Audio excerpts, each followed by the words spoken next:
말씀을 쭉 본문 이렇게 묵상하고 읽다가 일주일 동안 이렇게 말씀 묵상하고 집에서 있다가 회사에서 있다가 왔다 갔다 운전하다가 왜 빌립은 내시한테 복음을 전했을까? 내시가 다른 말로 뭐예요?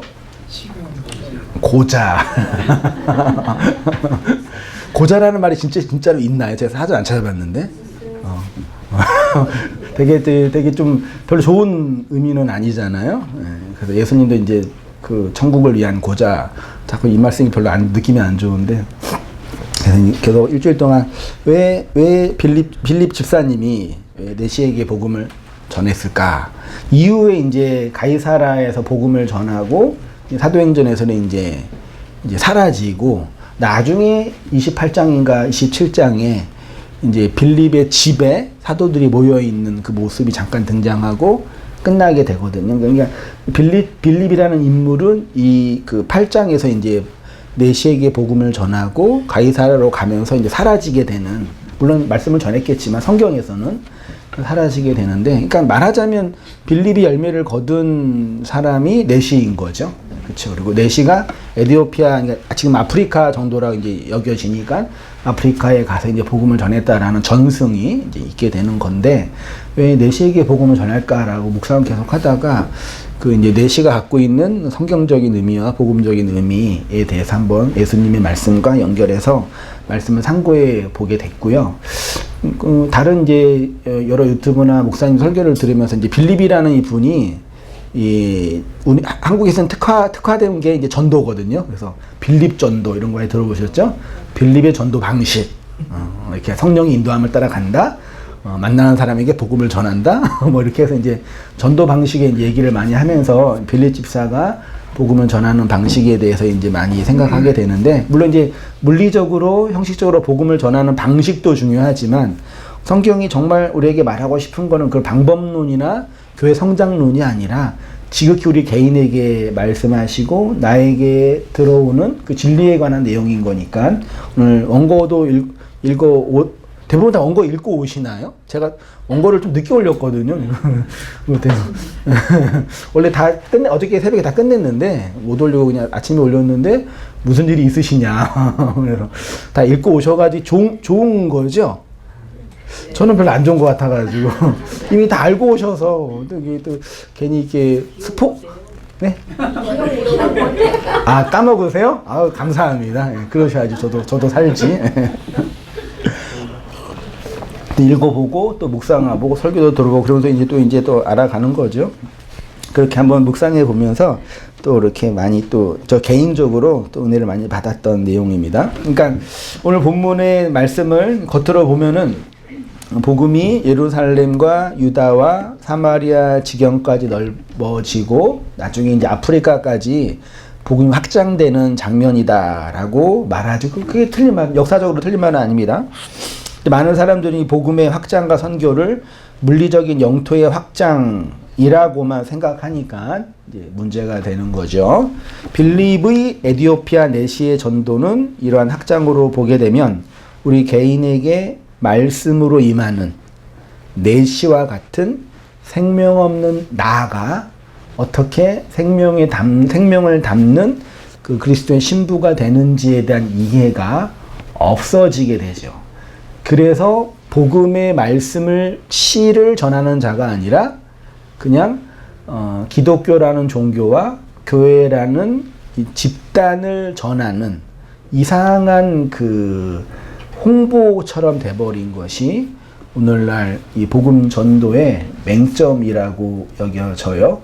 그렇다고 물리적으로 교회가 확장되는 게 나쁘다, 그건 또 아닙니다. 우리가 살고 있는 세상이 물리적인 세상이고 육을 가지고 있는 곳이기 때문에 그곳에서 경전도 연구하고 신학도 연구하고 기독교적 인프라도 만들어 주니까 나쁘지는 않는데, 그것에만 멈추고 있으면 교회를 다니지만 복음과 상관이 없는 자가 되고 전도를 하지만 진리와 상관이 없는 자가 되는 거죠. 실제로 제 경험 속에서도 신학교 때나 선교단체에서 열심히 신학을 공부하고 복음을 전했던 많은 지체들이 지금은 그 복음의 내용과 상관이 없는 자로 있는 경우가 많이 있단 말이죠. 나는 진리를 전했다고 했는데 그 진리가 내 안에 없으니까 그냥 껍데기만 전하는 방식이 된 거죠. 실제로도 나한테 복음을 가르쳐 준 어떤 분은 지금 그 복음과 상관이 없이 있는 분이 계셔요? 안 계셔요? 계시죠. 온땅교회를 소개한 분은 소개해놓고 그분 딴 데 가시고 되게 희한해요. 이게 그분은 딴 데 가시고 소개한 분 와서 여기서도 말씀 듣고 그런 경우가 있는 거죠. 26절을 다시 보면은 주님의 사자가 주의 사자가 빌립에게 말하여 이르되 일어나서 남쪽으로 향하여 예루살렘에서 가사로 내려가는 길까지 가라 하니 그 길은 광야라. 그러니까 주의 사자 천사 안겔로스가 말씀이 빌립에게 어디로 가라 그런 거예요? 그러니까 결론은 광야로 가라는 얘기예요. 근데 그 광야를 뭘로 설명했냐면 가사고 남쪽이죠. 그러니까 가사 남쪽이 뭐라고요? 광야예요. 그러니까 가사나 남쪽이나 이 광야가 물이 없는 바짝 말라 있는 이스라엘이 출애굽하여 40년 동안 있었던 그곳 있잖아요. 그곳처럼 광야로 내려가라고 말하고 있어요. 근데 내려가라고 말하기 전에 일어나라 그러죠. 보통 이게 이제 문학적으로 이제 뭐를 시킬 때 일어나 가라 뭐 이런 표현 많이 있는데 일어나다가 헬라어로 아나스타시스처럼 일어나다 부활하다 진리로 똑바로 서다 뭐 그런 뜻이잖아요. 그러니까 네가 진리로 똑바로 서서 말씀을 전해라. 전하는 곳이 어디다? 광야다. 이상하죠. 복음을 전하려면 사람이 많은 곳으로 가야 돼요? 적은 곳으로 가야 돼요? 오늘날 복음주의자들이 말하는 방식, 전도를 교회 홍보에 유용한 방식으로 이해하는 분들이 생각할 때 교회를 전하려면 복음을 전하려면 사람이 많은 도시로 가야 돼요? 사람이 없는 광야로 가야 돼요? 상식적으로 생각하면은 많은 곳에 폴리스로 가서 말씀을 전하는 것이 전도잖아요. 근데 오늘 빌립은 어디로 가라고 얘기한 거예요? 전사가요? 광야로 가래요. 광야로 간 이유는 뭐예요? 광야에 말씀이 필요한 사람이 있다라는 얘기죠. 이건 두 가지 의미예요. 말씀을 전하는 진리의 시로서의 빌립이 그 말씀이 증거되어지기 위해서 말씀이 전달되어지기 위해서는 그 말씀을 받는 자가 어디에 있다는 얘기예요? 광야에 있다는 얘기고 다른 말로 하면 내가 말씀을 받는 자로 있다라고 한다면 내한테 복음이 떨어진다라고 한다면 나는 어디에 있는 자라는 거예요? 광야에 있는 자라는 얘기죠. 이해되셨죠? 이게 단순히 공간적이고 장소적인 의미가 아니라 광야라는 바짝 말라있는 내적 상태 그것이 곧 내시가 상징하는 의미이기도 하거든요. 그러니까 말씀은 복음을 전한다는 얘기는 오늘날 전도 방식처럼 교회를 홍보하고 뭐 붕어빵을 나누어주고 뭐 휴지를 나누어주고 이거는 교회만 하는 게 아니라 어디도 해요? 헬스클럽도 하고 절도 하고 단란주점도 하고 다 하잖아요. 이게 뭐 이게 나눠주면서 이쁜 언니 계셔요 뭐 이러기도 하고 맛있는 곳 있어 이러기도 하고 다 하잖아요. 술집도 하고 빵집도 하고 다 하잖아요. 그거는 교회만 하는 전도가 아니라 그냥 물건을 팔기 위해 다단가에서 내 회원을 모집하기 위해 홍보하는 거란 말이에요. 그거는 뭐가 문제냐면 전도를 받는 사람이 중요한 게 아니라 누가 중요한 거예요? 전도하는 사람이 중요한 거예요. 그러니까 복음주의 운동단체에서 청년들을 훈련시킨 다음에 전도하라 그러거든요. 그러면서 하는 말이 뭐냐면 이 전도를 받는 사람한테 유익이 되기도 하지만 제일 유익이 되는 건 누구라 그래요? 복음을 전한 너 자신이 이 말씀을 전하면서 변화된다. 놀라운 영적인 체험을 한다라고 얘기해요. 맞아요? 틀려요? 맞아요. 내가 그 일을 하면 그 일에 대한 이해가 더 깊어지게 되거든요. 근데 이거는 순전히 말씀을 전하는 자의 입장인 거예요. 이해되셨죠? 우리가 사랑하는 가족들, 자녀들, 남편, 아내, 친지들한테 복음을 전하고 싶죠. 네. 그때 그 마음 속에는 그 사람을 향한 그 마음 자체가 중요해요? 내 입장이 중요해요?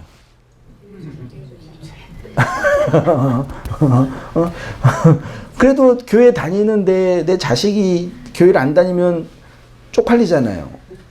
그래서 교회를 막 다니라고 채근할 때도 있고, 나 혼자 다니면 왠지 외로우니까 같이 다닌다 그러고, 이 모든 전도 방식이 전도하는 이 사람이 주체가 될 때가 많이 있단 말이에요. 근데 이 빌립의 전도는요, 주님의 성령이 이끈 전도는 그게 아니에요. 말씀을 듣는 자에게 포커스가 맞추어져 있어요. 그래서 우리가 나를 위해서, 교회를 위해서, 어떤 집단을 위해서 하는 것 차원이 아니라 이거는 사실은 누구를 위한 거예요? 말씀을 들을 자, 그 말씀을 통해서 주님께 돌아올 자를 위한 방식이어야 되는 거예요. 완전 다른 거예요, 이거는요. 그래서 우리가 말씀을 전한다는 이 개념을 그래서 잘 이해해야 돼요.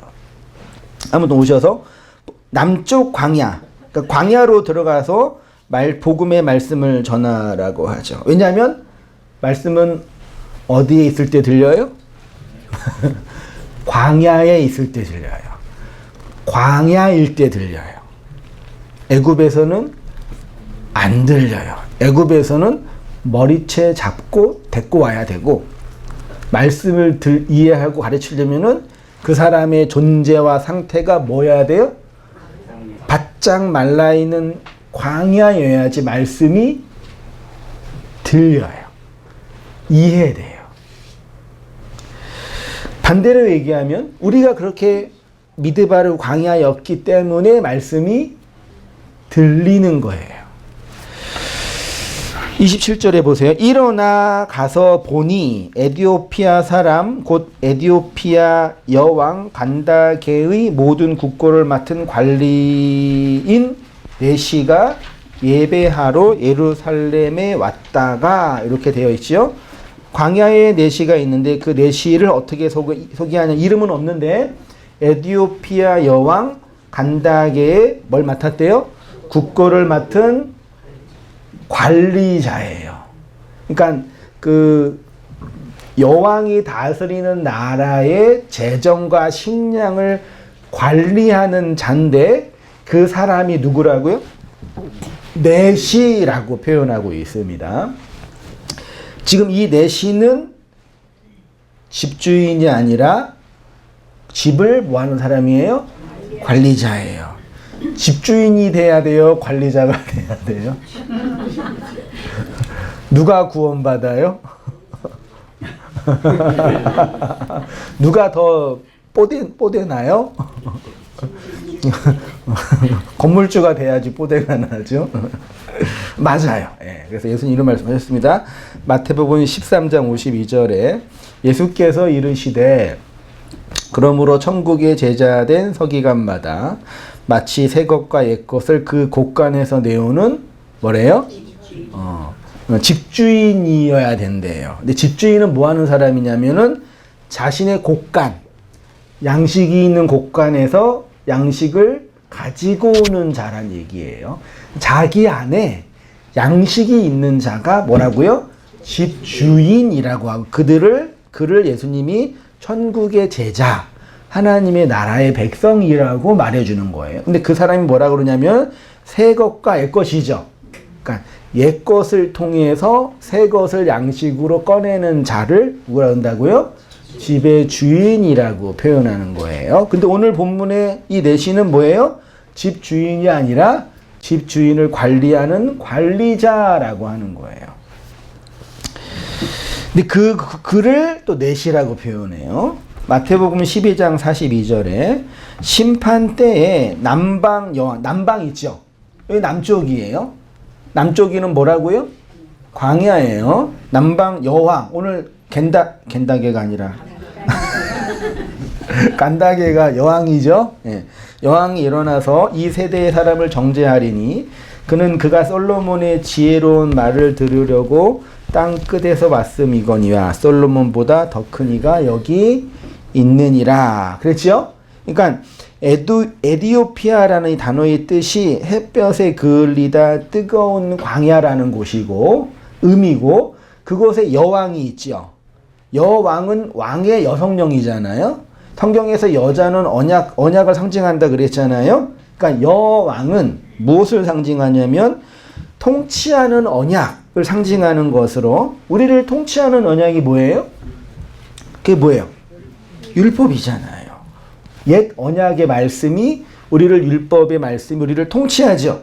그러니까 여기서 에디오피아 여왕 간다게는 뭐냐면 남쪽 광야에 뜨거운 햇볕에 그을려 있는 그곳에 율법의 말씀으로 통치하는 존재가 있는데, 그 존재를 관리하는 자로 누가 있는 거예요? 내시라는 한 인물이 등장하는 거예요. 그러니까 내시는 광야에서 율법의 다스림을 받고 있는 어떤 사람을 상징해요. 그 사람이 지금 뭐 하고 있어요? 예루살렘에서 예배를 드리고 진리를 알기 위해서, 그리스도를 알기 위해서 성경을 읽고 있는데, 성경의 내용이 무엇인지 알아야 몰라요? 그러니까 의문을 가지고 있는 것이 아니라 그 안에 있는 내용이 자기의 양식이 되지 않는 상태를 말하는 거예요. 그 자에게, 그 사람에게 주의 성령이 가서 뭘 전하라 그래요? 말씀을 전하라는 얘기는 시를 건네주라 라는 얘기인 거예요. 내시가 상징하는 것은 씨가 없는 자, 생명이 없는 자죠. 근데 그것을 자각한 자예요. 아, 나한테는 진짜 씨가 없구나. 나는 이 세상에서 생명을 낼 수 있는 그 생명이 내 안에는 없구나. 나는 더 이상 이 세상에서 소망을 가질 수 있는 자가 아니구나를 자각한 자가 누구라고요? 그게 내시예요. 그래서 뭐예요? 성경을 읽는 거예요. 진리를 알려고요. 말씀을 이해하려고 성경을 읽는 거예요. 근데 아직 자기 안에는 그 씨가 없는 거예요. 그걸 자기가 자각한 거예요.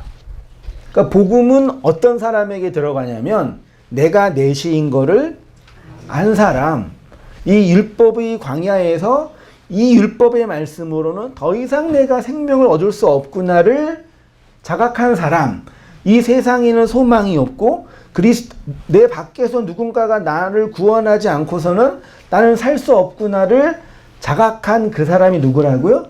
그게 내시라고요. 그러니까 이 자각 자체가 회개거든요, 사실은요. 아, 내가 옛 것을 벗어버려야 되는구나. 요거를 안 사람이 안 것이 회개거든요. 그 회개에 이른 사람을 지금 내시라고 말하는 거예요. 그래서 이 내시가 율법의 통치를 받는 자로 광야의 길에 있는 거예요. 그 자에게 주님의 성령이 말씀으로 간 거죠. 빌립이라는 사람을 통해서. 마태복음 19장 11절에 예수께서 이르시되 사람마다 이 말을 받지 못하고 오직 타고난 자라야 할지니라. 어머니의 태로부터 된 고자도 있고 사람이 만든 고자도 있고 천국을 위하여 스스로 된 고자도 있도다. 이 말을 받을 만한 자는 받을지어. 이해되시나요, 여러분? 천국을 위한 고자는 뭐예요? 내가 하나님의 나라 천국을 위해서 결혼을 안 하겠다, 신부님처럼. 그게 천국을 위한 고자예요. 이 말 배경이 뭔지 아시죠? 여기 예수께서 이르시되 사람마다 이 말을 받지 못. 이 말이 뭐냐면 결혼과 이혼에 관한 얘기를 한 거였거든요. 그래서 뭐 이혼하려면 이혼 증서를 줘야 된다, 뭐 그런 얘기 쭉 했잖아요, 예수님이. 그 말을 들었던 제자들, 서기관들이 그러면 누가 결혼합니까? 뭐 이런 얘기 한 거예요. 그때 예수님이 이르시되 사람마다 이 말, 결혼을 하지 않는 이 말을 받지 못하고 누가 받는 거예요? 타고난 자. 요 타고난이 헬라어로 뭐로 돼 있다고요? 디도미로 돼요. 디도미는 타고나는 게 아니에요. 디도미는 뭐예요? 건네주는 거예요. 하나님의 나라를 위해서 고자가 된 것을 안 거는 내가 타고난 게 아니라 하나님이 뭐예요? 그 진리로 건네주어야만 그 사람이 될 수 있다라는 말씀인 거예요. 요 고자가 히브리어로 사리스라는 단어인데 우리나라의 뭐 내시, 고자 되게 부정적인 의미인데 원래 이거는 고대 시대 때 왕의 권력을 관리하는 2인자와 같은 인물이 뭐예요? 내시인데 직책으로 뭐라 그랬죠? 그거를요? 환관이라고도 표현했어요. 그러니까 왕의 궁정을 관리하는 인물. 그 직책을 수행하기 위해서 거세를 했다고 한 거죠. 근데 예수님은 이 고자를 진리를 아는 것과 관련하여 말씀을 하시는데 고자는 자신 안에 뭐가 없는 거예요? 생명의 씨가 없는 거예요. 남자인데 생명이 없는 거예요. 말하자면 가짜 남자죠. 근데 그 시점이 어머니의 태로부터 된 사람도 있고 사람이 만든 사람도 있고 천국을 위해 스스로 된 자도 있다고 표현한 것은 요 세 가지는 결국 같은 건데 내 안에 생명을 낼 수 있는 진리가 없구나를 알게 될 때가 각각 다양하게 있다라는 얘기죠. 요는 그거죠. 내 안에 더 이상 생명을 낼 수 있는 그 씨가 없다라는 걸 안 것. 그게 그 말씀을 디도미, 건네받은 자만 받을 수 있는 거예요. 이해되셨나요? 그러니까 구원은 하나님이 진리로 건네주시는 거죠. 그거를 받은 자만 구원받는 거죠. 내가 노력하고 누군가가 애쓰고 감동을 주어서 그 길 가까이는 가게 갈 수는 있어요. 진리에 이르게까지는 할 수 있어요. 물을 마시는 데까지는 데리고 갈 수는 있어요. 근데 그 물을 마시고 진리를 받아들이는 것은 누구의 영역이에요? 그 사람의 영역이라고요? 하나님이 건네주어야 되는 영역이에요. 그러니까 말씀을 들어라, 진리를 깨달으라 아무리 백난 얘기해도 안 될 분은 안 돼요. 중요해요. 그렇다고 우리가 말씀을 듣는 일을 게을리하거나 예배를 출석하거나 진리를 나누는 일을 등한시한다 이런 차원이 그거는 열심히 하고 최선을 다하는 거예요. 그치만 그 일을 결정하는 이는 누구라고요? 하나님이 완성하시는 거라. 그거를 하나님이 디돔이 건네준다라고 하는 거예요. 그러니까 우리가 복음을 전한다라고 하는 거, 진리를 흘린다라는 하는 거, 시를 전파한다는 거는 우리 입장에서 우리의 생명과 나의 구원을 과시하거나 내가 믿고 있는 이 진리가 진리로 입증되기 위한 방식으로 해서는 안 되는 거예요. 그렇게 하지 말라고 하시는 거예요. 근데 많은 사람들이 이걸 오해하는 거예요.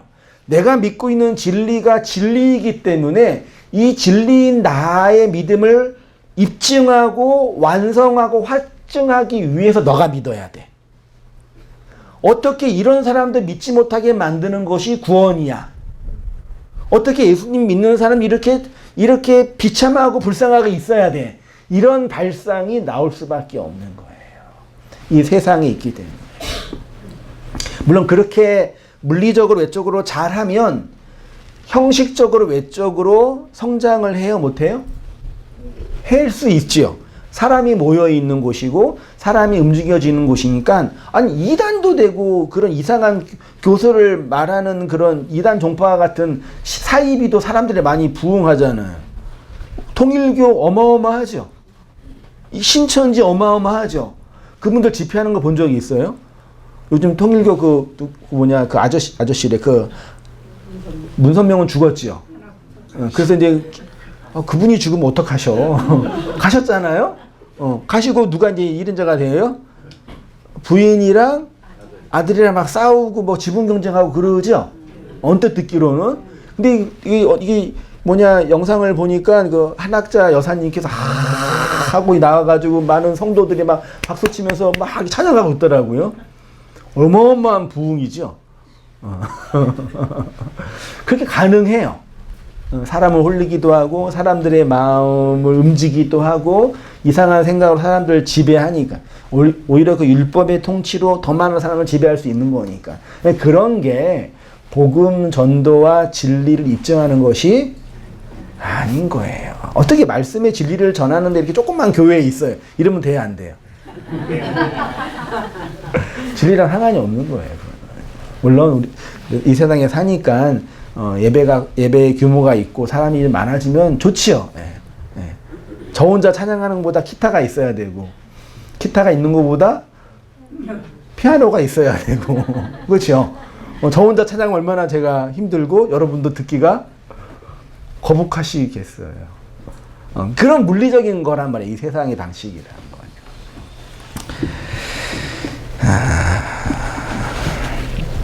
거예요. 내 안에 진리가 없다는 것을 깨닫는 그 시점이 다양하게 있는 거죠. 그때 누가 온다고요? 광야에 있는 나에게 빌립이 온다고요. 말하자면. 네. 그때 말씀이 내한테 떨어져서 열매를 맺게 된다고요. 주의 성령이 그 내시에게 복음을 전하라고 했어요. 흔히 복음 전도를 강조하는 교회에서는 전도자가 헌신적으로 열심히 하면 하나님께서 구원하는 열매를 주신다고 말합니다. 틀린 말은 아니겠지만 이 전도가 진리의 복음을 전하는 것이 아니라 기독교를 홍보하고 교회를 홍보하고 물건을 파는 것처럼 다단계 회원을 모으는 것처럼 한다는 것이 문제예요. 그리고 많은 사람들은 그렇게 그 교회, 외적인 교회, 지역교회 회원이 돼서 여기에서 종교적인 서비스를 받으려고 한다는 게 문제예요. 현실 교회에서는 다양하게 전도하는 것 자체가 있을 수 있겠지만 그렇게 하면 할수록 문제는 내가 들어야 할 복음을 오해하고 그들이 받아야 할 진리를 왜곡시켜서 그리스도의 이름으로 말씀으로 하나님의 이름으로 모였지만 하나님과 전혀 상관이 없는 자로 평생 교회 다니고 설교를 들었지만 단 한 번도 그리스도의 진리를 들어본 적이 없는 자가 될 수도 있고 평생 교회를 개척해서 복음을 전한다고 했지만 진리와 상관이 없이 그냥 이 세상에서 개고생하면서 헌신한 개척교회 목사도 될 수 있다라는 얘기예요. 얼마나 슬프고 비참한 일이에요.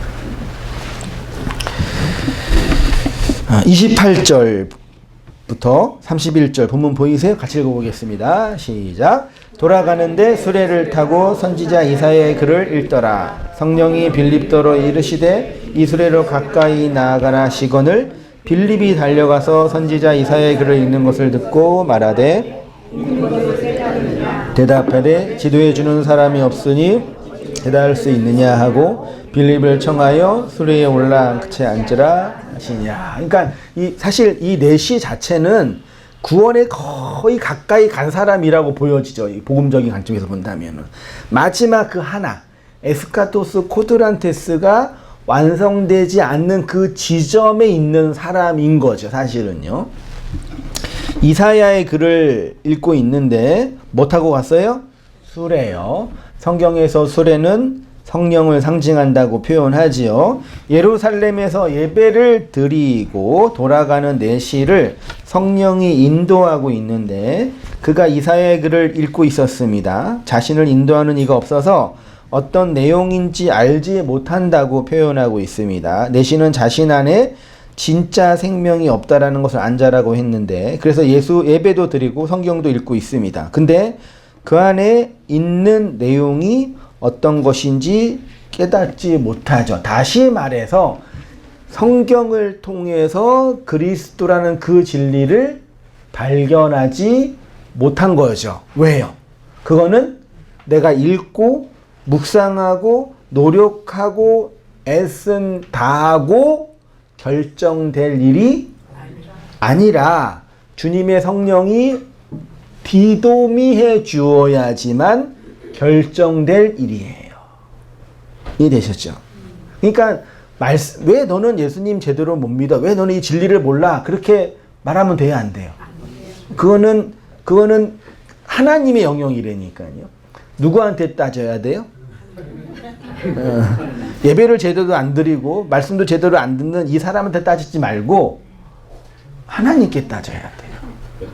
아, 진짜 중요하다니까요. 선지자들이 전도할 때 어떻게 전도했어요?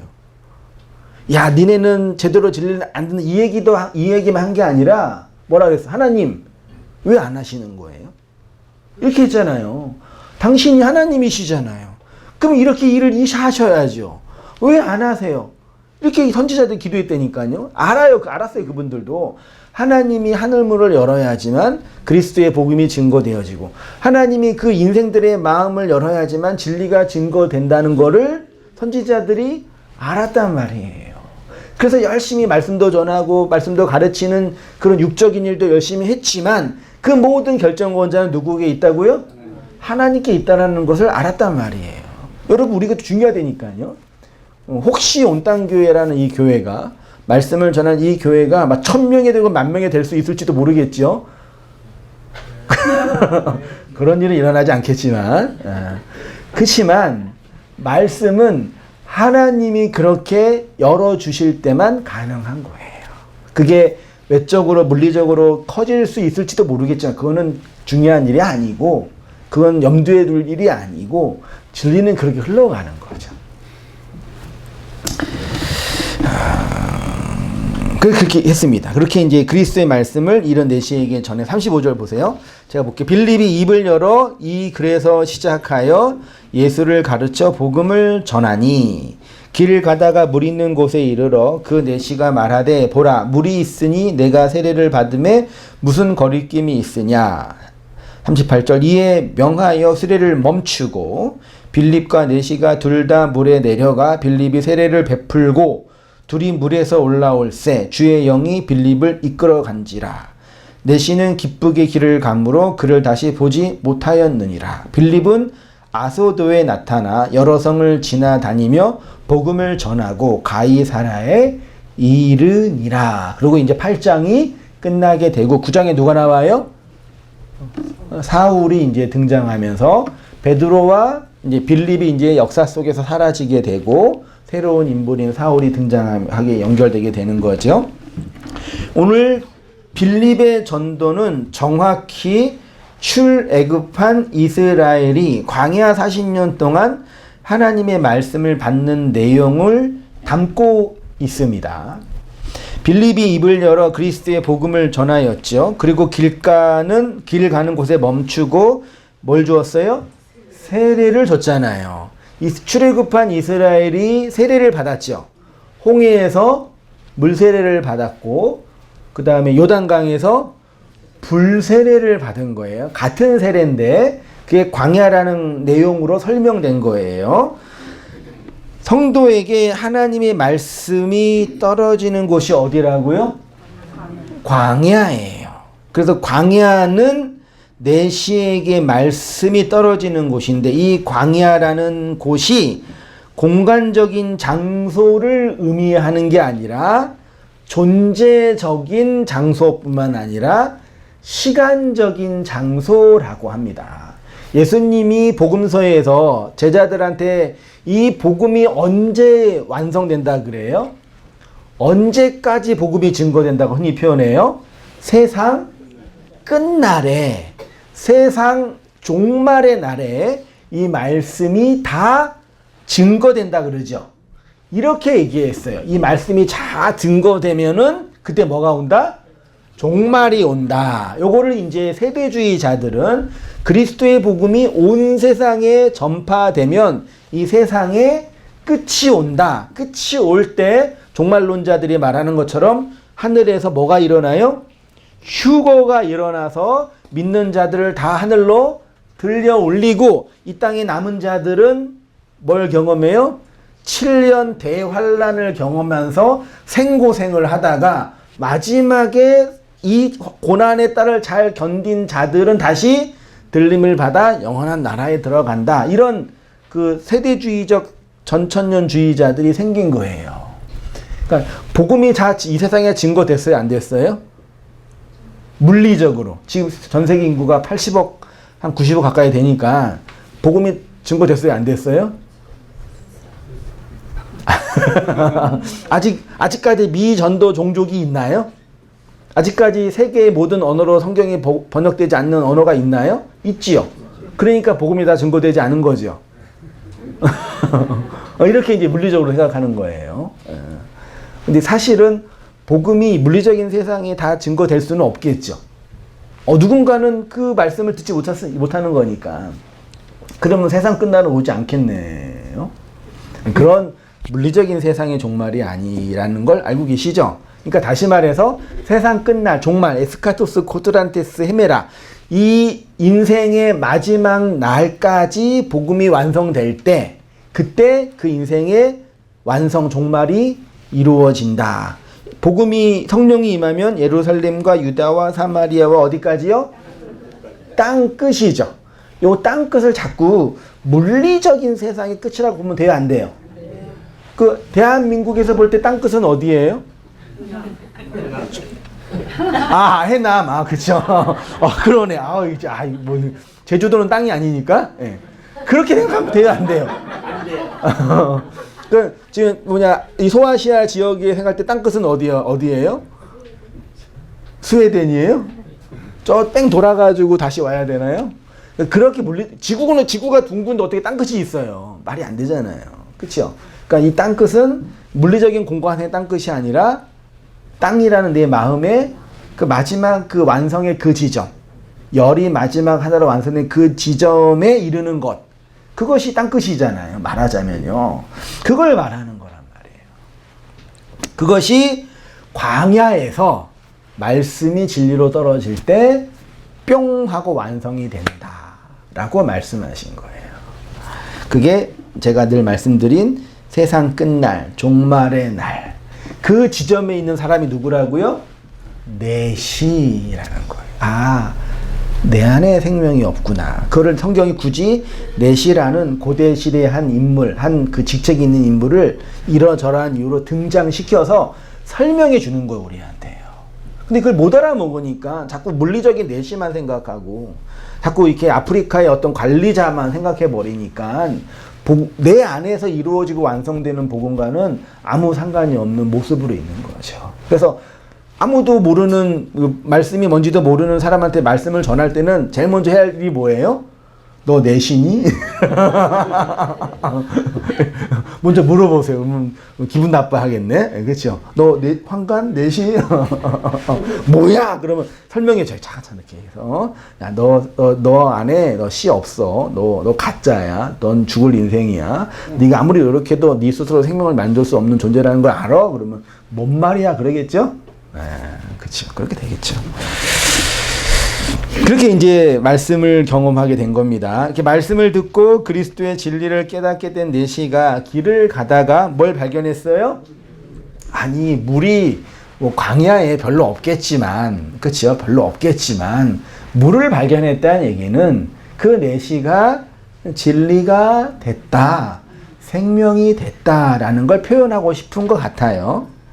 그리고 38절에 물이 있다. 그 진리가 있네. 이제 그 진리로 세례를 받으면 된다. 그렇게 표현하고 있죠. 그때 이제 뭐라고 표현했냐면은 몇 절인가? 38절에 그 37절에 없다 그랬죠. 이 없음이 왜 있는지 아시죠?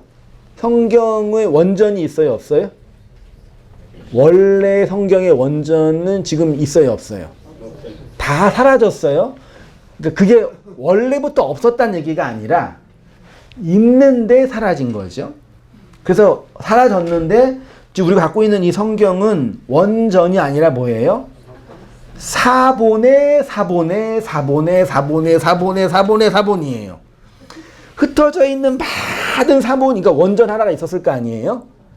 사도행전만 본다면 누가가 쓴 원전이 있었을 거 아니에요? 그 원전을 많은 후대의 사람들이 뭐 했어요? 다 베껴 썼단 말이에요. 사본으로.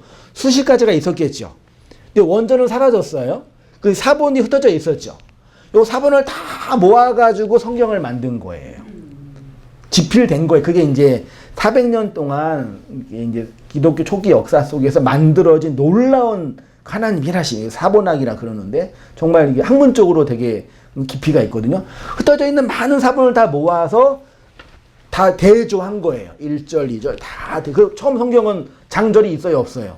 없었어요. 그냥 장조는 나중에 출판사가 만든 거고 없었어요. 그러니까 다 모아서 다 똑같이 번역을 했는데 번역을 하고 만들어 봤는데 다른 사본에는 이게 있고 어떤 사본에는 이게 없는 거예요.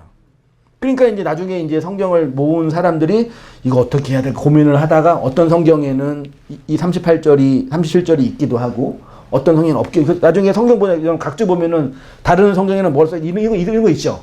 그래서 사본들이 달라서 그런 거예요. 그래서 이런 게 있는 거예요. 그러니까 이런 걸 보면서 야 성경은 다 가짜 이렇게 말하는 분들이 있거든요.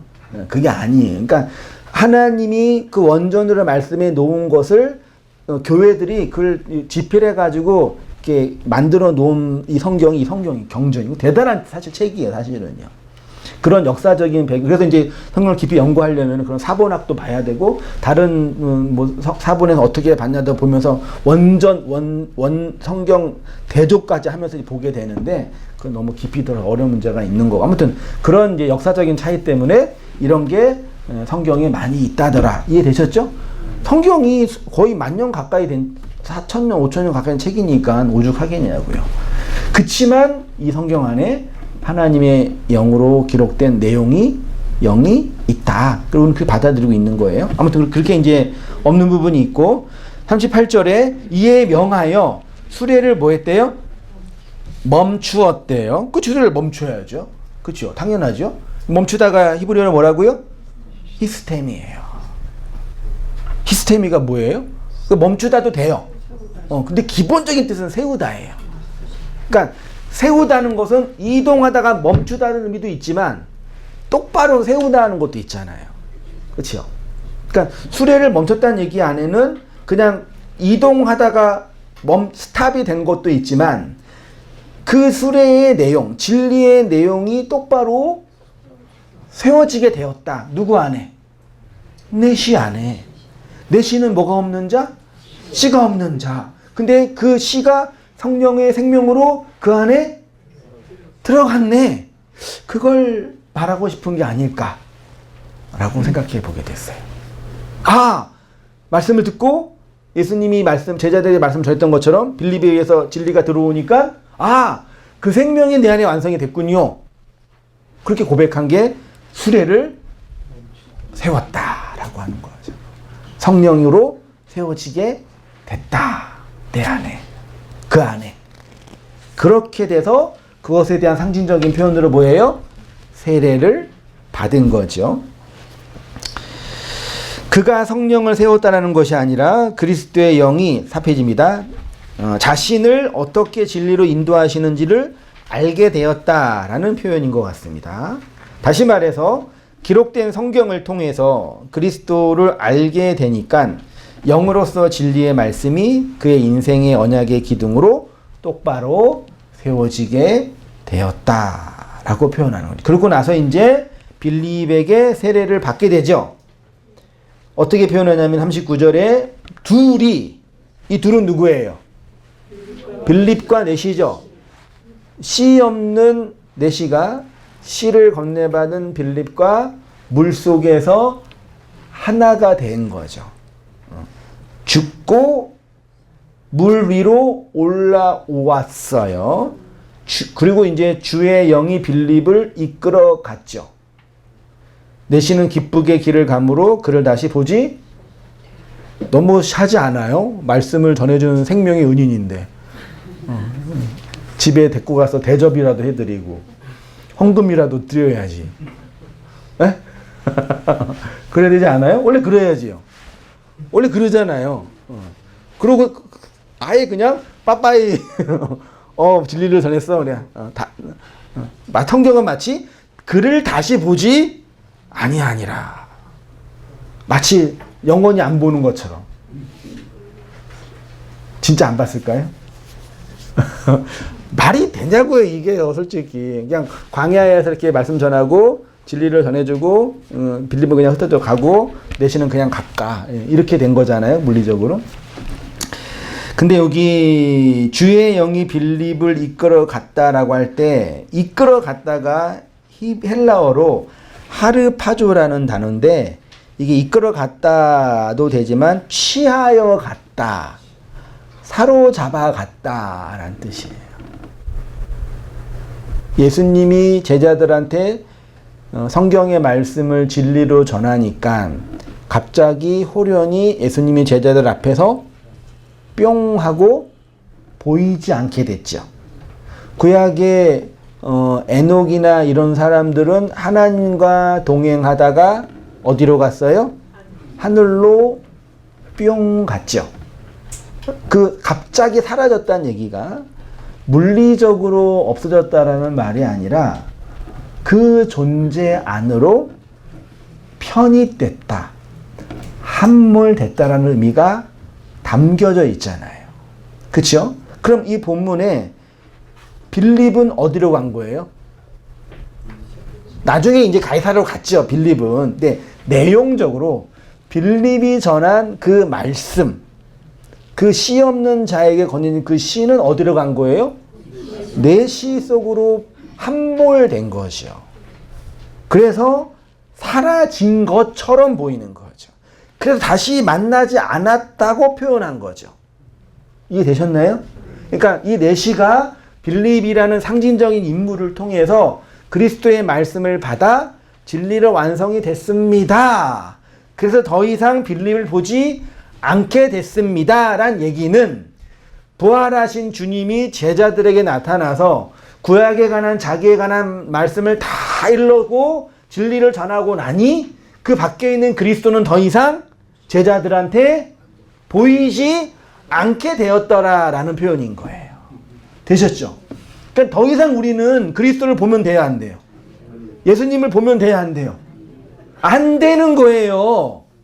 그게 이제 내 밖에 있는 물리적인 예수가 아니라 그 율법의 예수니까. 밖에 있는 그 물리적인 예수가 하나님이 건네준 디도미를 통해서 내 안에 나로 죽게 돼서 내 안에 생명이 되면 밖에 있는 예수는 더 이상 보이지 않게 되는 거죠. 그래서 더 이상 우리는 예수를 볼 필요가 없는 거죠. 근데 사람들 자꾸 예수를 뭐 하려고 그래요? 만들죠. 그리고 예수도 부족하니까 예수 똘마니도 만들죠. 그 똘마니가 누구예요? 교황님이시잖아요. 비속어처럼 들리지만 예수까지는 모르고 그냥 교황까지만 보면서 어떻게 살아보자. 이게 이제 그분들의 이제 전략이잖아요. 그래서 아무도 진리도 관심도 없고 말씀도 관심도 없고 그냥 교황 보면서 와 가톨릭의 그 1인자 됐고 교황이 하는 업무가 대단하고 뭐 이렇게 이제 만들잖아요. 내 진리랑 아무 상관이 없는 거예요. 이 세상은 그렇게 이 눈에 보이는 것으로 움직여지는 거죠. 그곳에서 우리가 나왔으니 사는 게 쉬워요? 네? 사는 게 만만하세요? 얼마나 힘들어요. 다 눈에 보이는 것에 나도 그렇게 욕망을 따라 살아가는 육체가 여전히 있어서 그것 따라 살아가고 싶은데 이 세상은 그렇게만 살아가라고 하니 얼마나 외롭고 힘들어요. 그러니까 기록된 성경을 남겨놓고 좀 잘 좀 읽고 들으면서 정신 좀 차리고 살라 라고 하신 것이 이 말씀과 교회가 필요한 이유인 거죠. 이렇게 빌립이 그리스도의 씨, 진리의 말씀이 돼서 내시에게 그리스도의 생명을 건네주게 됐습니다. 우리에게 이렇게 그리스도의 진리가 임하여 진짜 생명을 가진 자로 이끌어 가시는 거죠. 이 은혜 안에서 진리로 살아가는 성도님 되시기를 주의 이름으로 축원드립니다. 기도하겠습니다. 하나님 아버지, 우리에게 건네준 그리스도의 그네의 말씀과 생명을 인하여 감사합니다. 내가 생명을 담을 수 없는, 생명을 낼 수 없는 내시이고 생명이 없는 존재였다는 것을 기록된 말씀과 건네준 진리로 깨닫게 하셨사오니 그 은혜의 생명을 따라 아름다운 열매를 맺는 우리의 모든 인생과 삶이 되도록 은혜를 베풀어 주시옵소서.